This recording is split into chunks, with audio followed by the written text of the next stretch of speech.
Centre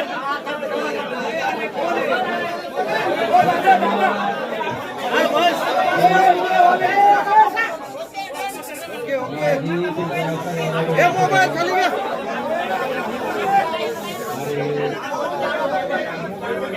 सगळ्याला विनंती आहे कृपा करून तुमचा आवाज थोडा कमी करा. थोडस सगळे झाले का तुमचा आवाज करू नका.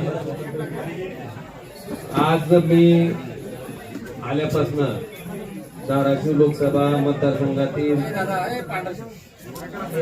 माझ्या जीवाभावाच्या सगळ्या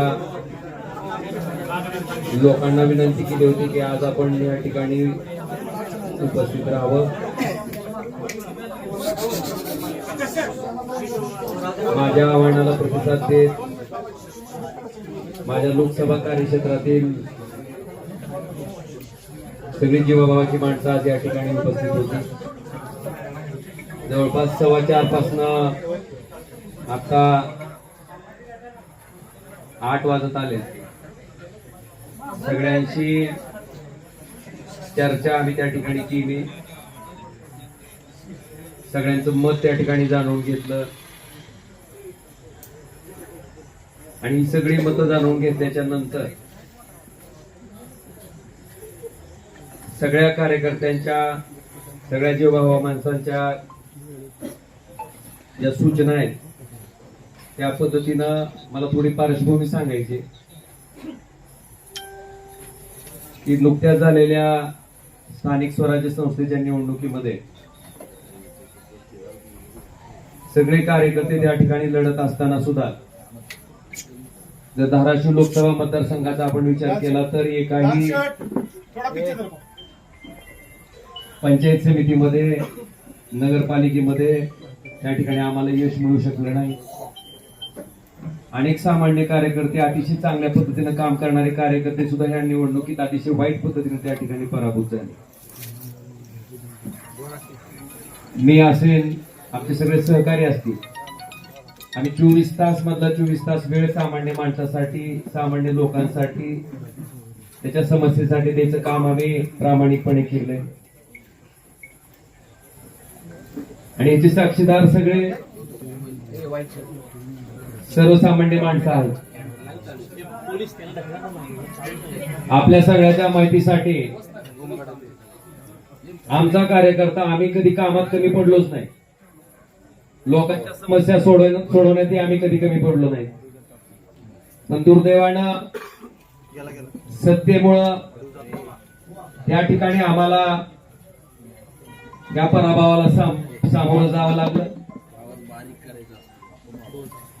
मला आपल्याला अतिशय प्रामाणिकपणे सांगायचं की सामान्य माणसाच्या कामासाठी खरं तर इथं आम्ही लोकप्रतिनिधी म्हणून बसलेलो आहे. सामान्य माणसाच्या अक्षरशः ट्रान्सफॉर्मरला सुद्धा त्या ठिकाणी अडचणी येत होत्या.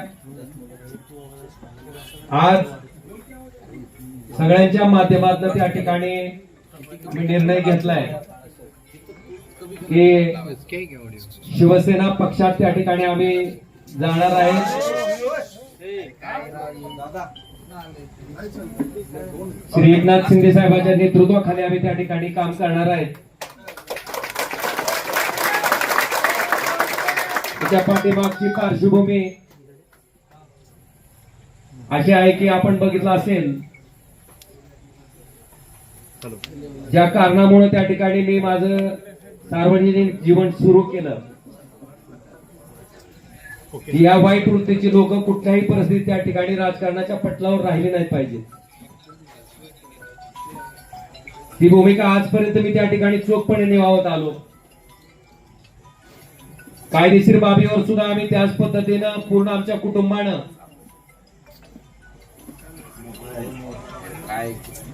महाराष्ट्र पोलीस जे तपास करत होते कळंबोली पोलीस स्टेशन जे तपास करत होते ते दबावाखाली करतंय आणि इथून आम्हाला न्याय मिळू शकत नाही. म्हणून हा तपास सीबीआय कडे वर्ग करावा अशी मागणी अशी याचिका हायकोर्टात केल्याच्या नंतर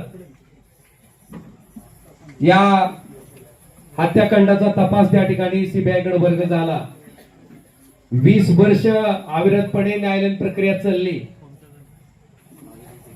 फार मोठ्या अपेक्षा आमच्या कुटुंबाला त्या निकालात होत्या. मेरिटवर निकाल येईल अशी अपेक्षा होती. पण दुर्दैवानं जो काही निकाल आला ज्याच्यामध्ये सन्माननीय न्यायालय म्हणतंय की राजकीय वैमनस्य होतं तेही मान्य करते. कुठल्याही हत्याकांडामध्ये उद्देश मोटिव्ह फार महत्वाचा असतो तेही न्यायालय मान्य करते. पण दुर्दैवानं कळंबोली पोलीस स्टेशनच्या तपासाला त्या ठिकाणी बेस करून मला वाटतं ज्या पद्धतीचा निकाल आला तो अतिशय दुर्दैवी होता.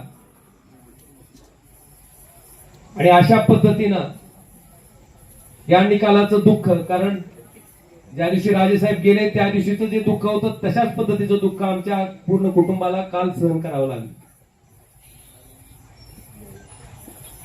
मला वाटतं ह्याच्यामध्ये एक माणूस त्या ठिकाणी सक्षमपणे आमच्या पाठीशी उभा होता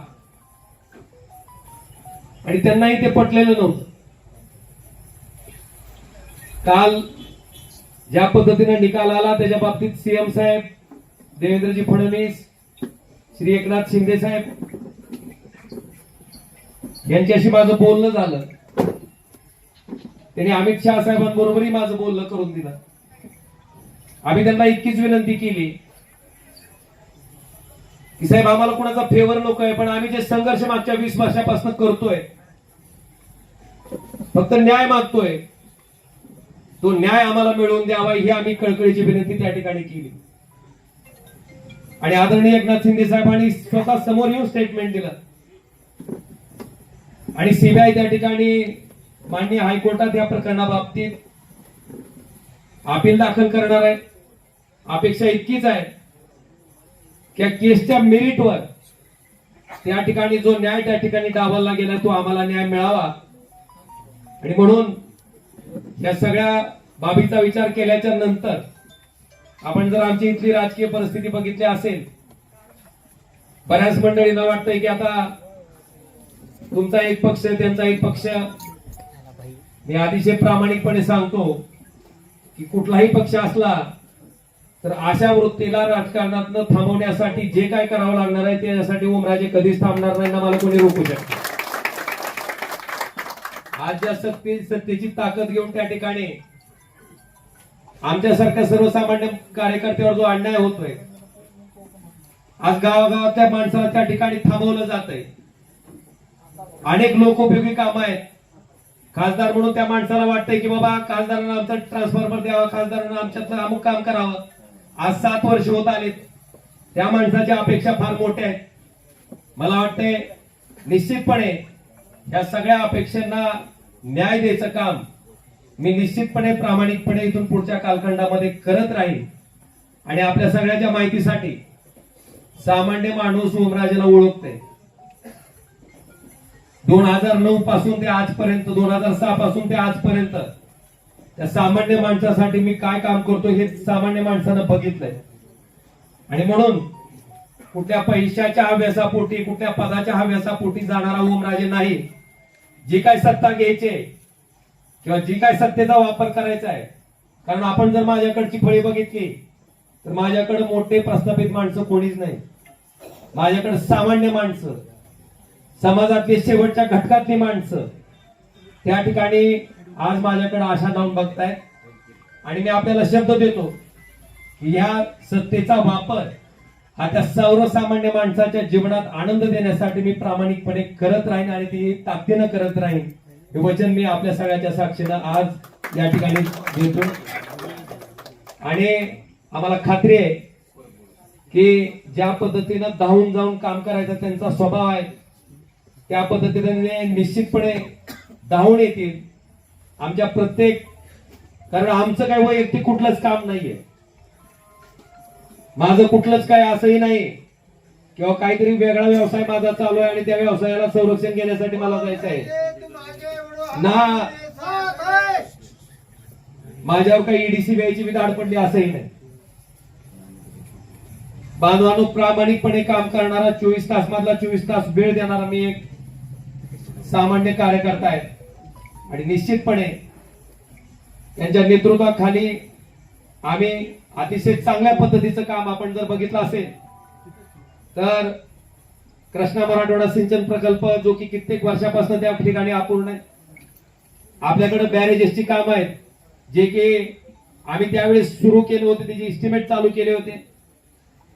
मला वाटतंय या सत्तेचा उपयोग कशा पद्धतीने केला जाऊ शकतो हे निश्चितपणे आम्ही धाराशिव लोकसभा मतदारसंघातील जनतेला चांगल्या पद्धतीने त्या ठिकाणी राबवून, नुसत्या घोषणा नाहीत तर त्या राबवून अतिशय चांगल्या पद्धतीनं दाखवून देऊ, हेही वचन मी आजच्या या पत्रकार परिषदेच्या निमित्तानं देतो. आणि निश्चितपणे आदरणीय उद्धवजी, आदरणीय आदित्यजी, बाळासाहेब यांचा सगळ्यांचा मला प्रचंड स्नेह लाभला, त्यांचे आशीर्वाद लाभले, त्यांचं प्रेम लाभलेलं आहे. मला वाटतंय माझ्या मनात, माझ्या तोंडात कधीही कुणाबद्दलही वाईट शब्द कधी आलेला नाही, येणारही नाही. आणि मी मगाशी आमच्या सगळ्या सैनिकांना सुद्धा सगळ्यांना सांगितलं की एकही शब्द भले कुठल्याही प्रकारची कशाही प्रकारची कमेंट पुढे न आली तर मला वाटतंय मातोश्री बद्दल आपल्याकडनं एकही शब्द जायला नको, ही मी विनंती सगळ्या आमच्या कार्यकर्त्यांना केलेली आहे. मी त्यांचाही मनापासून आभार व्यक्त करतो. आणि निश्चितपणे माझा पुढचा जो राजकीय प्रवास आहे हा राजकीय प्रवास सर्वसामान्य माणसाच्या जीवनात आनंदाचे क्षण आणण्यासाठी, त्याला सुखाचे क्षण देण्यासाठी मी कायम स्वरूपी अविरतपणे जसा आधी काम करत आलोय त्याच पद्धतीने अविरतपणे त्यांच्यासाठी काम करत राहीन, हेही वचन देतो. अमित शहाची चर्चा केली असं सांगितलं, एकनाथ शिंदे साहेबांनी बोलणं करून दिलं. उद्धव ठाकरेंशी आपली काही चर्चा झाली का, त्यांच्याशी काय बोललात का, किंवा आपण भविष्यात त्यांच्याशी अमित भाई शहांशी आपण चर्चा केली फोनवरून, एकनाथ शिंदे साहेबांनी आपल्याला फोनवरून चर्चा करून दिली असं बोला. उद्धव ठाकरेंची काही चर्चा आपली झाली का या संदर्भात, या सगळ्या निर्णयाच्या अनुषंगाने, आणि भविष्यात काही होईल का? कुठल्या कशाबद्दल तुमच्या निर्णयाबाबत का जातो या उद्धव ठाकरेंना मला वाटतंय आता एक लक्षात घ्या, माझी जी काही भूमिका होती, मी ज्या पद्धतीने ठरवलं होतं, ज्या पद्धतीने सांगितलं होतं त्या पद्धतीने मी आपल्या सगळ्यांच्या समक्ष मांडलेले. आणि माझी आपल्याला इतकीच विनंती आहे की आम्ही काय बोललेलो असेल तर निश्चितपणे तुम्ही त्याची बातमी करा, त्याच्याबद्दल काही दुमत नाही. पण न बोललेल्याही बातम्या त्या ठिकाणी चालवल्या जातात आणि विनाकारण कुणाबद्दलही गैरसमज त्या ठिकाणी निर्माण केले जातात. तर फक्त तेवढ्या गोष्टी घडून येत. आज मला जे काय बोलायचे मी बोललोय आणि मला एवढं सांगायचं, मी बोलण्यापेक्षा मी जो हा निर्णय घेतलाय ह्या निर्णयाचं समर्थन माझ्या कामातनं, माझ्या कष्टातनं त्या ठिकाणी लोकांना दाखवून देईन, एवढं मात्र मी तुम्हाला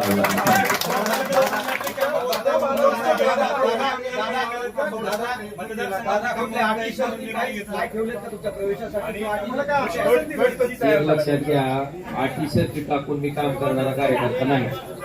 आणि आपल्या माहितीसाठी